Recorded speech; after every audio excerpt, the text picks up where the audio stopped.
KKR वालों, IPL 2025 के बीच में इन 5 खिलाड़ियों को बुला लो भाई साहब, आपकी किस्मत सुधर जाएगी। क्योंकि सवाल बहुत सारे हैं, लेकिन अगर आईपीएल 2025 के बीच में, क्योंकि कई बार खिलाड़ी चोटिल हो जाते हैं, चले जाते हैं, तो ऐसे में जो अनसोल्ड खिलाड़ी रहते हैं, उन अनसोल्ड खिलाड़ियों में से खिलाड़ियों को लिया जाता है। कई सारे ऐसे मतलब आईपीएल के इतिहास में कई बार ऐसा हुआ है जब अनसोल्ड खिलाड़ियों को खरीदना फायदेमंद हुआ।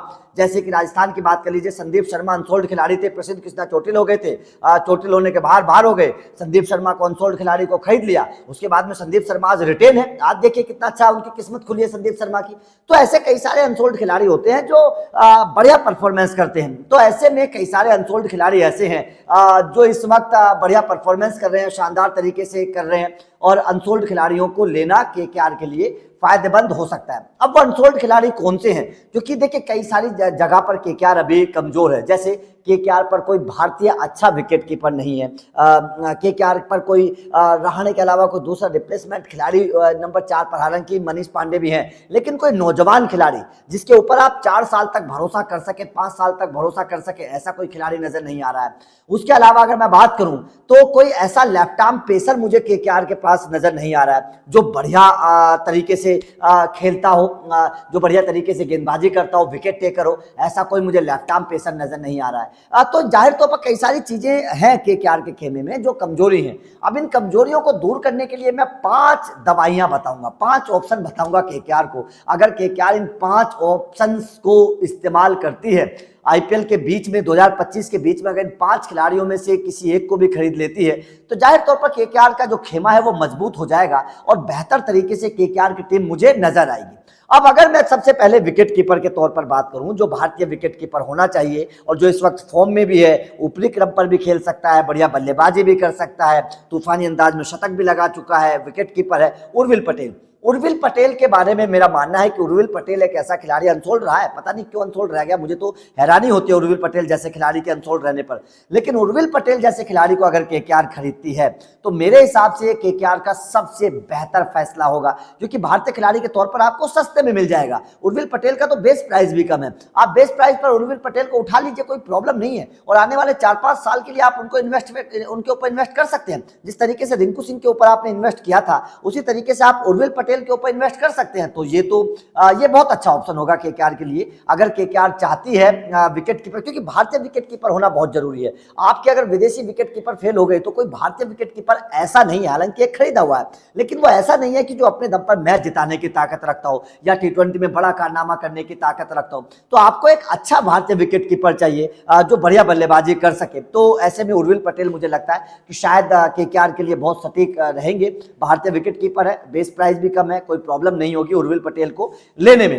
अब अगर मैं बात करूं दूसरे खिलाड़ी की, तो मुझे ऐसा लगता है कि सरफराज खान को अगर केकेआर ले लेती है तो जो उनके करियर का खात्मा सा मुझे नजर आ रहा है, ऐसा लग रहा है कि शायद सरफराज खान का करियर खत्म हो जाएगा, क्योंकि कोई टीम उनके बारे में सोच ही नहीं रही है। जबकि सरफराज खान की एक वक्त में बड़ी चर्चा होती थी, जब बैंगलोर में हुआ करते थे, अच्छी बल्लेबाजी करते थे, एक मैच में तो विराट कोहली ने भी उनकी तारीफ की थी। फिर दिल्ली में गए, लेकिन वहां से उनका करियर ढलान पर आ गया। लेकिन अब सरफराज की बल्लेबाजी बड़ी अच्छी नजर आ रही है। मुशीर बिक गए उनके भैया, लेकिन सरफराज नहीं बिके, बड़ी हैरानी होती है मुझे। तो सरफराज को भी केकेआर ले सकती है।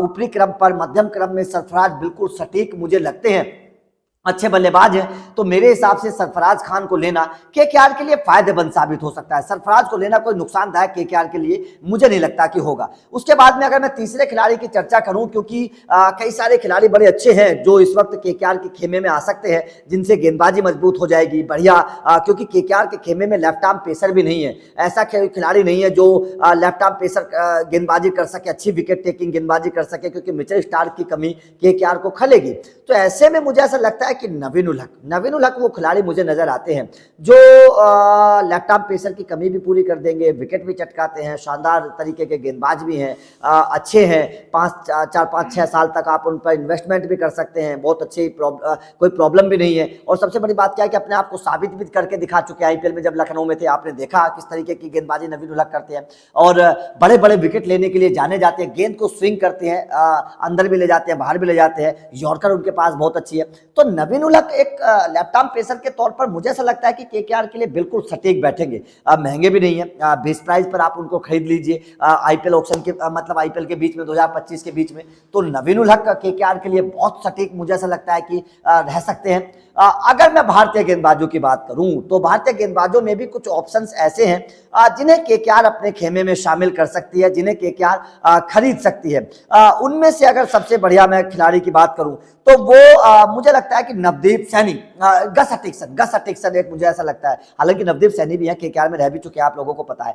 गस हटिक्सन एक मुझे ऐसा खिलाड़ी लगता है जो बहुत अच्छा। एनरिक नोरकिया को बाहर निकालो, चोटिल कर दो, उनके हाथ पैर में कहीं बल्ला मार के उनको चोटिल कर दो एनरिक नोरकिया को, और उनको बाहर निकाल दो, या बहाना बना के भी टीमें निकाल ही देती हैं, तो उनको बाहर निकालो, नोरकिया को बाहर निकालो और गस हटिक्सन को अंदर ले लो। नोरकिया की जगह आप गस हटिक्सन को अंदर ले लो। गस हटिक्सन केकेआर में रह भी चुके हैं, केकेआर उनको जानती भी है, वो भी केकेआर को जानते हैं, इस वक्त फॉर्म में भी हैं, अच्छे गेंदबाज हैं, रफ्तार उनके पास है, शानदार तरीके के गेंदबाज है गस हटिक्सन, और अनुभवी नजर आते हैं। पता नहीं क्यों केकेआर ने उनको पिछली बार मौका दिया नहीं था, लेकिन केकेआर को उनको मौका देना चाहिए था। तो गस हटिक्सन मुझे एक वो गेंदबाज लगते हैं जो केकेआर में आने चाहिए। बहुत बेहतर मुझे लगते हैं गस हटिक्सन। तो गस हटिक्सन का आना भी केकेआर में कोई गलत नहीं है, और गस हटिक्सन केकेआर के लिए बहुत सटीक साबित हो सकते हैं, और पहले रह भी चुके हैं केकेआर में, इसमें कोई गलत भी नहीं है, पहले रह भी चुके हैं।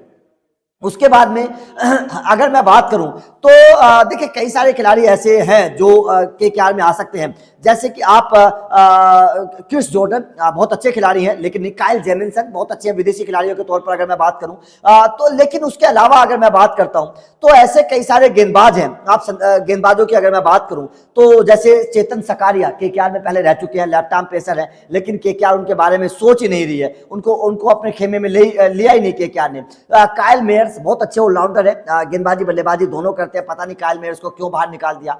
ऐसे में कई सारे खिलाड़ी हैं। अब यहां पर जो मेरे नजर में है वो एक खिलाड़ी है शिवम मावी।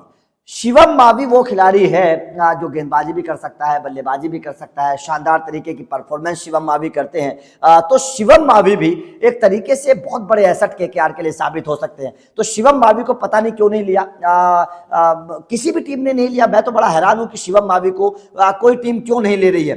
तो ऐसे में कई सारे, एक खिलाड़ी नहीं है, मैं कई सारे खिलाड़ियों के बारे में बता रहा हूं जिनके बारे में केकेआर सोच सकती है, जिनको केकेआर अपने खेमे में शामिल कर सकती है। तो ऐसे में कई सारे, मुजीबुर रहमान केकेआर में पहले रह चुके हैं, स्पिनर है, हालांकि केकेआर को स्पिनर की जरूरत है नहीं, लेकिन उसके श्रीकर भरत इस वक्त डोमेस्टिक क्रिकेट में बड़ी अच्छी बल्लेबाजी कर रहे हो, केकेआर में पहले रह चुके हैं, केकेआर में अच्छी बल्लेबाजी मतलब कर चुके हैं, और इस वक्त डोमेस्टिक क्रिकेट में श्रीकर भरत जो है बहुत अच्छी बल्लेबाजी कर रहे हैं, तूफानी अंदाज में खेल रहे हैं। तो भारतीय विकेट कीपर बल्लेबाज के तौर पर आप अगर उर्विल पटेल को नहीं ले रहे हैं तो श्रीकर भरत को ले लीजिए, बहुत अच्छे बल्लेबाज हैं, और केकेआर में पहले रह भी चुके हैं, केकेआर उनको जानती भी है।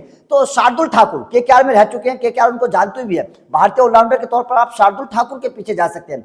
तो ऐसे कई सारे खिलाड़ी हैं जिनके पीछे केकेआर अगर चाहे तो जा सकती है, जैसे कि पृथ्वी शॉ। मेरा मानना है कि पृथ्वी शॉ जैसे खिलाड़ी को अनसोल्ड नहीं रहना चाहिए था, लेकिन पता नहीं क्यों यार इसका खिलाड़ी का करियर खराब हो गया। अगर केकेआर बीच में कहीं पृथ्वी शॉ को ले लेती है बेस प्राइस पर, अब तो 75 लाख ही है उनका बेस प्राइस, कोई महंगे भी नहीं है, तो पृथ्वी शॉ को लेना भी कोई केकेआर के लिए मेरे हिसाब से नुकसान वाला सौदा नहीं होगा। तो आपका इन खिलाड़ियों को लेकर क्या कहना है, और कौन से खिलाड़ी को आपको लगता है कि केकेआर को लेना सबसे ज्यादा फायदेमंद साबित हो सकता है, कमेंट करके बताइएगा। वीडियो अच्छी लगी तो लाइक और शेयर जरूर करिएगा, चैनल को सब्सक्राइब करिएगा, क्योंकि इस तरह के टॉपिक मिलते रहेंगे। Thank you very much.